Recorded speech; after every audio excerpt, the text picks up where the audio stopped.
Everyone investing in AI right now lands on the same answer: Nvidia. And I get it, they're creating the chips that are running this entire AI thing. But when everyone's holding Nvidia, the price is already baked in. And so if you're looking to make money starting from now in the AI world, maybe Nvidia is not the best play. So if Nvidia is the answer to the question, what powers AI, and that's very much saturated at this point, where else can I look? What other questions can I ask to see the most amount of upside in my investing? The question is, which part of AI does nobody own yet? Because when I started pulling on that thread as part of my challenge to turn £50,000 into £500,000 in a year, I kept running into the same issue. All of the big players in the AI space are completely saturated: OpenAI, Anthropic, Gemini. And I was thinking, when you use these tools, you're essentially renting the tools. You don't own any of it. It's kind of, if they went down, your whole process would be gone as well. And I think with the amount of stuff that I'm doing with AI, I'll show you a screenshot of what I was doing just before I recorded this video. And that's just one of my 20 projects that I have ongoing right now. If Anthropic went down, I would be completely toast. I would then try to shift over to ChatGPT and do it with OpenAI. And if they went down, I would be even more toast. And it got me thinking, well, it's funny how we use all of these tools and we're so reliant on these tools, but it's essentially 3 companies in San Francisco that run the entire thing. I think this is why we have viral videos that have gone out about how there's an AI bubble, because if one of these 3 companies goes down, everyone doing everything on AI is done for. The worst part is that they will charge whatever they need to charge, and we will pay it because we're so reliant on these AI processes now. So I think naturally this whole conversation, and funnily enough, when you talk about cryptocurrency and the world of blockchain, you start to realize that ownership is considerably more important. And with cryptocurrency, you can take ownership of your tokens, ownership of your own financial system, and AI is following that same path. If I want to turn 50K into 500K, I can't keep relying on the old system. I have to think about what the new system looks like and place my positions accordingly. I need to own the new world of AI. All of that research led me to one specific cryptocurrency, and it's called Tau, or Bittensor. And this is by no means a typical crypto. It is the clear solution to some of the problems we will see that come out of OpenAI and out of Anthropic. And if you haven't been living under a rock, you will have seen this whole new project called OpenClaw. This whole idea that you can run an AI and it works autonomously for you like a personal agent while you sleep. It does everything that you want it to do. And OpenClaw plays a massive role in what I'm about to tell you in this video about Bittensor. So first, I think we need to go back into what big tech has actually built in the world of AI currently. The whole fact that there are only 3 companies that kind of basically operate all of AI, or at least the consumer-facing AI, is an issue because they can put rate limits on us, and that means, you can only use it so many times or use only so much computer power. They can charge whatever they want, and this is a really big issue. It really makes you feel like, wait, I am at the mercy of these people. And that's because you are. There's no 2 ways about it. And that's not a bug of the system. That is how the system has been built. There's reliance on the whole system built in. This is obviously an issue, and it's an issue that points us towards decentralization. This is a very familiar narrative if you've ever heard about crypto and Bitcoin and how Bitcoin was the decentralized response to the whole centralized banking system. And you can look to see where the world of crypto has gone these days, right? It is massive. Trillions and trillions of dollars is in the crypto market. The AI world is going to see the same thing. So we have to figure out in the AI world, who is the Bitcoin of AI? Going from valued at pennies to over $100,000 recently. I actually think the Bitcoin of AI has been Nvidia, but what's the Ethereum? Like there are other options that have massive growth here. I think Nvidia, a lot of the price is already baked in, so we have to look for the Ethereum. And I think Tau is that Ethereum in the AI space. I think I need to explain what Bittensor is and what the Tau token actually does. It's actually a little bit complicated, but I'm not going to go into the complication here. I'm just going to explain it very simply. Essentially, Bittensor is a platform where small teams and maybe even individuals who are creating AI models can upload them into Bittensor, and there's like this competition mechanism. So there might be some models that specialize in language, there might be some that specialize in financial data.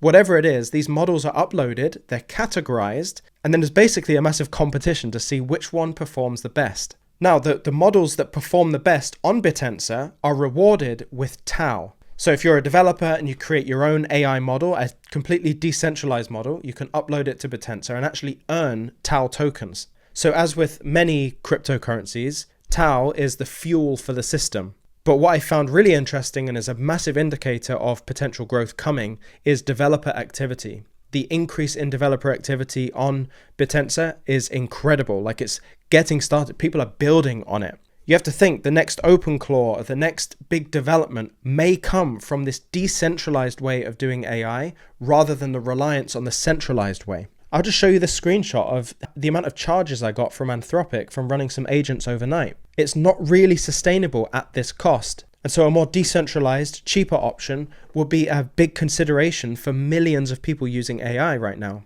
And let me say, developer adoption is the biggest indicator for future growth. If you have developers, the developers make more AI models, one of those AI models explodes, tau benefits from that. And if tau benefits from it, if you hold the infrastructure, you hold tau, you would benefit from it. And I believe that benefit is going to be asymmetric versus many other investments. That's why it's part of my portfolio, turning 50,000 into 500,000. One more piece which I think will be really interesting for you is this whole idea of d-tau. Now let me explain what that means. When developers build a new model and put that model onto Bittensor, d-tau kind of acts like the stock of that individual model. And so as that individual model is rewarded for its performance in that big competition that I talked about, the value of that stock can increase. And this is how big of an opportunity it is. If any one model on the entire platform of Bittensor succeeds and goes viral or goes crazy, tau is a direct beneficiary of that project. You could have hundreds of thousands of projects and only one of them explodes.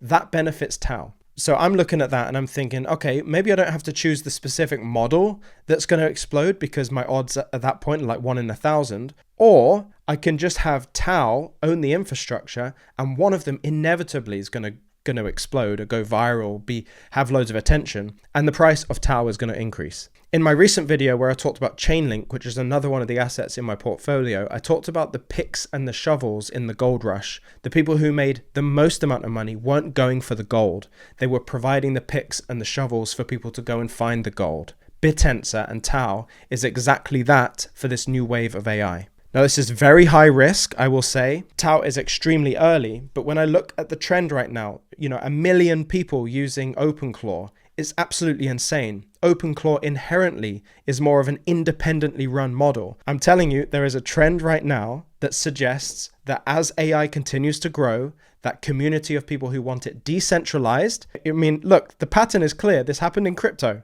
right? It happened in finance. Everyone was doing it the centralized way. Then they realized, wait, I want to make this decentralized.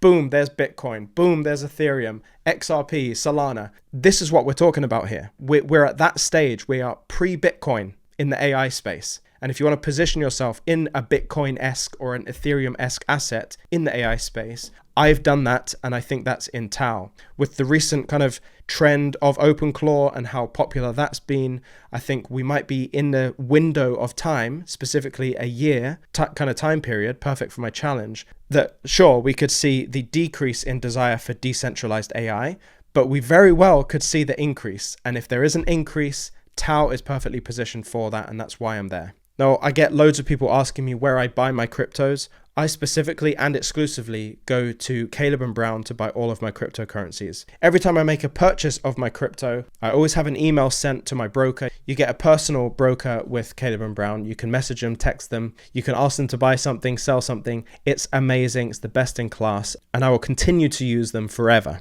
You can buy tau on Caleb & Brown. They don't offer services to people in the UK right now, but they do everywhere else in the world. If you are in the UK and you want to be notified when Caleb & Brown come to the UK, you can click the link in the description, fill out the form, and I'll be able to tell you that they've come to the UK before you see anyone else talking about it. I've got a little insight, okay? Now, interestingly, I do hold Nvidia because I still think there's some upside. I don't think it's crazy upside. This is part of my portfolio that's kind of my safe bet.